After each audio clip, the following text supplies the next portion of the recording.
Hello viewers, बहुत दिन हो गए आप लोगों के साथ बात करते हुए।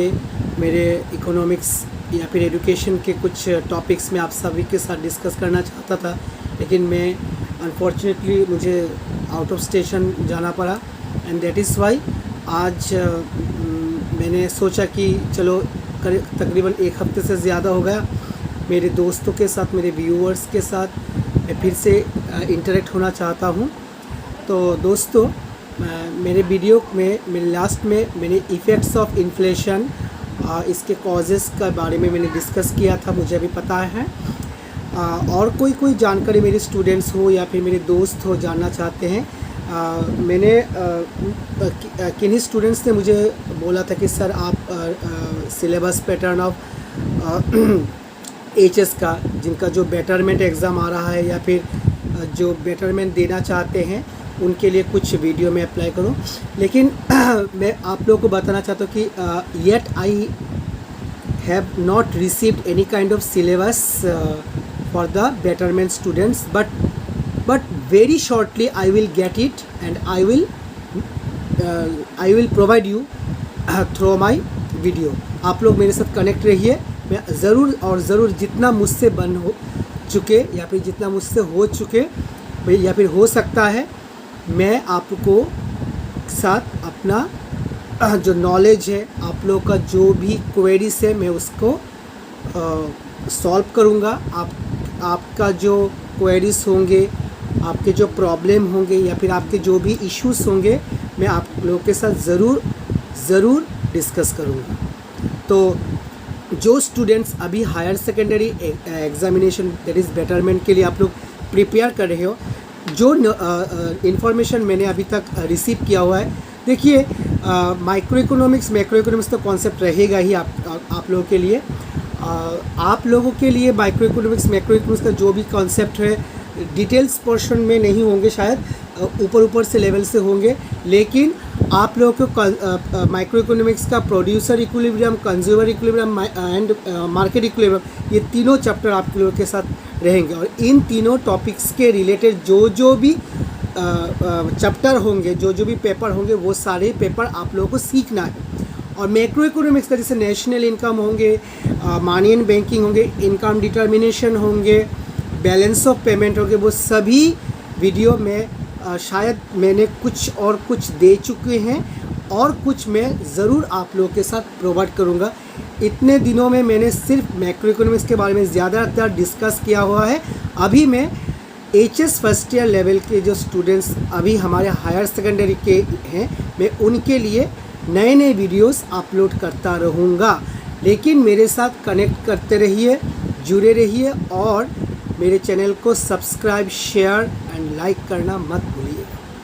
देखिए, ये आपके बेनिफिट के लिए ही होंगे, ये मेरे हिसाब से कुछ नहीं है। ये बात की बात है कि चैनल मोनेटाइज होना या फिर प्रॉफिट अर्निंग करना, it is very far away from the side. लेकिन इन द मीन टाइम मैं सिर्फ आप लोगों को हेल्प करना चाहता हूँ। मेरे इंटेंशन है कि आप लोग अच्छे मार्क्स लाए, इकोनॉमिक्स के नॉलेज के अधिकारी बने। मैं सिर्फ आप लोगों को यही हेल्प करना चाहता हूँ। तो आज का जो टॉपिक मैंने डिस्कस करना मैं चाहता हूँ, वो टॉपिक होंगे effects on inflation on redistribution of income and wealth. मतलब इन्फ्लेशन के दौरान रीडिस्ट्रीब्यूशन करने में, मतलब इनकम एंड वेल्थ का जो रीडिस्ट्रीब्यूशन होते हैं उनमें क्या क्या प्रभाव आते हैं, एक शॉर्ट जिस्ट में देता हूँ। देखिए, मैंने उस दिन आप लोगों को बताया था कि इन्फ्लेशन के दौरान जो पुअर हैं, जो मध्यवित्त फैमिली के हैं, वो थोड़ा बहुत इम्पैक्ट उनके ऊपर होते हैं, प्रभावित होते हैं। लेकिन जो रिच पीपल है वो और भी ज़्यादा रिच होते रहते हैं। तो देखिए, मैं पहले आप लोगों को समझाता हूँ कि डेटोर एंड क्रेडिटर सेक्शन का क्या इम्पैक्ट होते हैं। सो मैं पढ़ता हूँ, आप लोग सुनिएगा ज़रूर। During the periods of rising prices, debtors gain and creditor lose. When prices rise, the values of money falls. Though debtors return the same amount of money, but they pay less in terms of goods and services because the value of money is less than when they borrowed the money. Thus the burden of debt is reduced and debtors gain. On the other hand, creditors lose, although they get back the same amount of money when they lend. They receive the less in real terms because the value of money falls. So you have understood at the time or at the period of inflation, the income groups, that is the debtor section, they gain because of the value fall in value of money. They whatever they will pay, they will pay less amount, and the creditors when they lend to their debtors, they will suffer due to the value of money has fallen. Understand? मतलब इन situation पर क्या होते हैं, जो debtor section जो होते हैं, जो देखते हैं कि मनी का वैल्यू थोड़ा घट गया है, तब जो उन लोगों को जो देना पड़ता है अपने क्रेडिटर्स को, डेटर्स को देनादार कहते हैं और क्रेडिटर्स को पावनादार कहते हैं बंगाली में।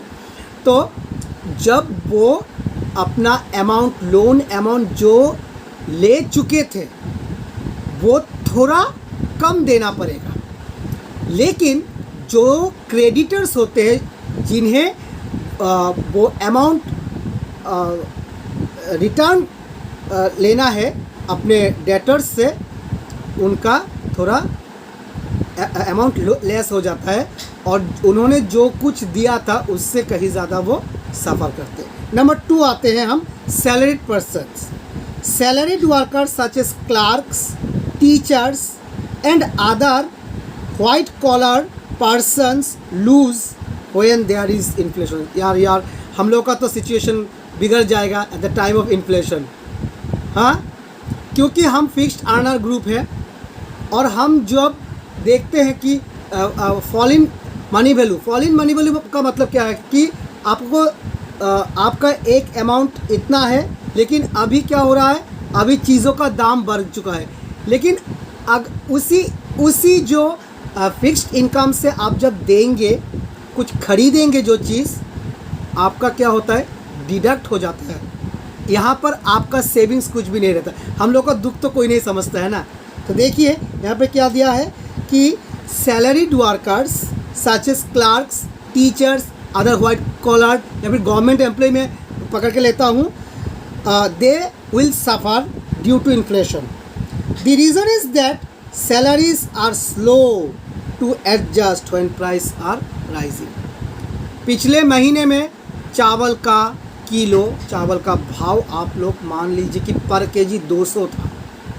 इस महीने ज़्यादा इन्फ्लेशनरी सिचुएशन बढ़ चुका है, and due to the inflationary situation the price of rice has risen, and here we have to purchase ₹300 100 rupees बढ़ चुका है। तब आप क्या करेंगे? आपको एडजस्ट करना पड़ेगा ना। आपको पहले अपना जो क्या कहते हैं, अत्यावश्यक जो चीज़ है उनको एडजस्ट करके आप अपना सामग्री खरीदेंगे। 3 नंबर आता है वेज अर्नर्स। वेज, अब तो वेज चाहते हैं, जो लेबर के विनिमय में जो आप लेते हो वही होते हैं आपका वेजेस। वेज अर्नर्स में गेन, वेज अर्नर्स गेन कर सकते हैं और लूज भी कर सकते हैं, depending upon the speed with which their wage adjust to rising. If their unions are strong, they may get their wages linked to the cost of living index. In this way, they may be able to protect themselves from the bad effect of inflation. आप तो जानते हैं कि सभी जो मजदूर union होते हैं वो स्ट्रॉन्गेस्ट पावर होते हैं। अगर देखा जाता है कि उनके जो मालिक होते हैं, उनके जो कंट्रैक्टर होते हैं, वो क्या होते हैं कि अगर उनसे वो देखते कि चारों ओर इतना प्राइसेस, इतना महंगाई बढ़ चुका है, लेकिन उनका एक फिक्स्ड इनकम हो रहा है, उनको जो तनख्वाह दे रहा है उनको नहीं हो रहे हैं। लेकिन अगर उस समय उनका यूनियन पावर अगर स्ट्रांग रहता है तब वो क्या कर सकते हैं, तब वो अपना हक अदा करने के लिए ज़्यादा पैसा उनसे मांग भी सकते हैं। एंड इन दिस वे दे में own, they get benefited, okay? And if they do not do so, at that time they will suffer. But the problem is that there is often a time lag between the raising of wages by employers and the rise in prices. So workers lose because by the time wages are raised, the cost of living index may have increased further. But where the unions have entered into the contractual wage for a fixed point, the workers lose when prices continue to rise during the period of contract. On the whole, the wage earner are in the same position as while collar persons. I think you have understood my points कि अगर उस दौरान time lag के दौरान, मतलब जब inflationary situation चल रहा है, उस दौरान उनके जो मज़दूर यूनियन के जो पावर होते हैं, जो लीडर होते हैं, अगर वो अपना एक चुक्ति पत्र के अनुसार उनका जो वेज होते हैं बढ़ा दिया जाता है, तब वो अर्निंग कर सकते हैं। लेकिन अगर यह situation during the period of inflation पर नहीं होते हैं तब वो सफल भी हो सकते हैं। ठीक है, अभी आते हैं फिक्स्ड इनकम ग्रुप। देखिए फिक्स्ड इनकम ग्रुप और सैलरी पर्सनस का मैंने थोड़ा बता दिया, थोड़ा एक मैं बता देना चाहता हूँ। The recipients of transfer payments, आपको transfer payments such as aid, such as pension, such as other allowances in this type I have stated in my earlier videos. So the transfer payment such as pensions, unemployment allowances, insurance, social security, etc. and recipients of interest and rent live on fixed income. जैसे आपके घर में कोई pensioner है, वो तो fixed income group हुआ ना, फिक्स्ड इनकम ग्रुप हुआ। लेकिन यहाँ पर आपको एक चीज़ मैं बता देना चाहता हूँ, आप सैलरी को फिक्स्ड इनकम पर नहीं ला सकते। क्यों नहीं ला सकते? क्योंकि उनका इंक्रीमेंट होता है, उनको डीए मिलता है, एचआरए मिलता है, मेडिकल अलाउंस मिलता है। आप यहाँ पर सैलरीड पर्सन को आप फिक्स्ड इनकम ग्रुप नहीं कह सकते। ठीक है, थोड़ा बहुत भूल मेरा भी हुआ, मुझे माफ़ कर दीजिए, लेकिन आपको भी यह भूल दोहराना नहीं है। ठीक है, तो उनको क्या होता है, pensioner get a fixed pension.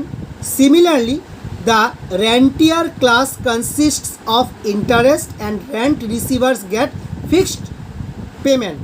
The same is the case with the holders of fixed interest bearing securities, debentures and deposits. All such persons lose because they receive the fixed payment while the value of money continues fall with rising prices. दोस्तों, inflationary situation जब भी होंगे आपको यह चीज़ दिमाग पे रखनी है कि at the time of inflation the value of money continuously fall and the price will rise. So in this context, under this point of view, अगर जो फिक्स्ड इनकम अर्नर होते हैं उनका एक फिक्स्ड इनकम, जैसे कि आप मान लीजिए 15,000 रुपया आप पेंशन अर्निंग करते हो, लेकिन यहाँ पर मार्केट में आपका चावल का रेट, आपका जो अत्यावश्यक चीज़ों का दाम बढ़ता रहता है, आप 15,000 में आजकल कुछ नहीं कर पाएंगे, ये साफ सुथरा बात है। तब यहाँ पर जो फिक्स्ड इनकम ग्रुप होते दे में सफ़र, and in precise sense they will suffer. Okay, next, businessmen. Business of all types such as producers, traders and real estate holders gain during the periods of inflation because of rising prices. दाम बढ़ रहा है वो भी अपना वहाँ पर अपना खाता खोल रहेंगे। क्यों? क्योंकि वो अपना इनकम अर्निंग कर रहे हैं, मुनाफा अर्जन कर रहे हैं। और इस पीरियड पर जो ऑल टाइप्स ऑफ जो बिजनेसमैन होते हैं वो क्या होते हैं? गेनर होते हैं। यहाँ पर बहुत अच्छा तरह दिया है, take producers first when prices are rising the value of their inventories such as good in stock rise in the same proportion, so they profit more and more when the sale their stored commodities. The same in the case of traders in the short period also. So उनके पास जो inventories है, that is stock, जो stock होते हैं वो क्या करते हैं? वो प्रोपोर्शनेटली वो क्या करते हैं? अपना सेल करते रहते हैं। और जितना ज़्यादा प्राइसेस बढ़ेगा लाभ तो उनका होगा, मुनाफा उनका होगा। सो देखिए दोस्तों, मैंने ये जो चीज़ें यहाँ पे मैंने 5 चीज़ें आप लोगों को बताया कि effects on inflation, that is effects on redistribution of income and wealth. किन्हीं जो हमारे सोसाइटी में पाए जाते हैं, debtors, creditors, salaried persons, veg earners, fixed income group, businessman, कोई लाभान्वित होते हैं और कोई सफ़र करते हैं। तो आपको अपना जो ये इन्फ्लेशनरी सिचुएशन है ये आपको ध्यान पर रखना है। और देखिए ये बहुत ही अहम इम्पॉर्टेंट टॉपिक है सभी स्टूडेंट्स के लिए of economics, either from the stream of commerce और from the stream of arts. देखिए आज मैंने एक जिस्ट दे दिया।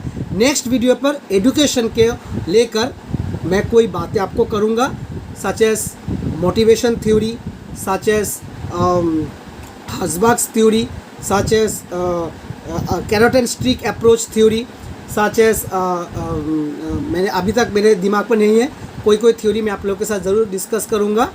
तो आपको मेरे वीडियो को लाइक करना है, कमेंट करना है कैसा लग रहा है आपको, और शेयर और सब्सक्राइब करना मत भूलिएगा। तब तक के लिए शुभ रात्रि, जय हिंद।